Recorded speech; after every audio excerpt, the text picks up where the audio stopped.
आगामी अकोला महानगरपालिका निवडणुकीच्या पार्श्वभूमीवर काँग्रेस आणि राष्ट्रवादी काँग्रेस शरदचंद्र पवार गट यांच्यातील राजकीय हालचालींना वेग आला आहे।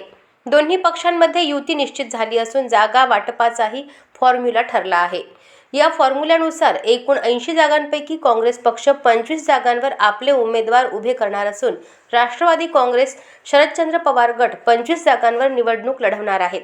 त्यामुळे काँग्रेस राष्ट्रवादी युतीने निवडणूक रणांगणात आघाडी घेतल्याचे चित्र आहे। दरम्यान दुसरीकडे शिवसेना उद्धव बाळासाहेब ठाकरे गट आणि काँग्रेस यांच्यातही मैत्रीपूर्ण लढत होणार असल्याची चर्चा राजकीय वर्तुळात सुरू आहे। या निवडणुकीकडे राजकीय मुकाबल्याच्या दृष्टीने पाहिलं जात असून अकोल्यातील राजकीय वातावरण चांगलेच तापू लागले आहे। आज व उद्या महायुती तसेच इतर पक्षांच्या आघाड्या व युती स्पष्ट होण्याची शक्यता वर्तविण्यात येते। हे बघा, अकोला महानगरपालिकेमध्ये महाविकास आघाडी झाली आहे। त्याच्यामध्ये राष्ट्रवादी शरदचंद्र पवार गट आणि काँग्रेस हे दोघेही सोबत बसले आहेत। आणि राहिला प्रश्न उद्धव बाळासाहेब ठाकरे यांच्या शिवसेनेचा, तर जिथे उद्धव बाळासाहेब ठाकरे शिवसेनेच्या जागा असतील तिथे काँग्रेसचा त्यांना पाठिंबा राहील आणि जिथे काँग्रेसच्या जागा असतील तिथे उद्धव बाळासाहेब ठाकरे शिवसेना यांचा काँग्रेस पक्षाच्या उमेदवाराला पाठिंबा राहील।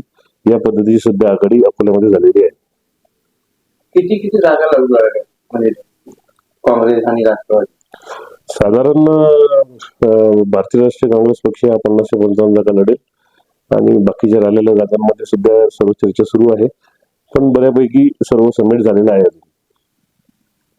अशाच महत्त्वपूर्ण बातम्यांच्या अपडेटसाठी अजिंक्य भारत न्यूजच्या पेजला फॉलो करा आणि सबस्क्राईब करा। Thank you for watching.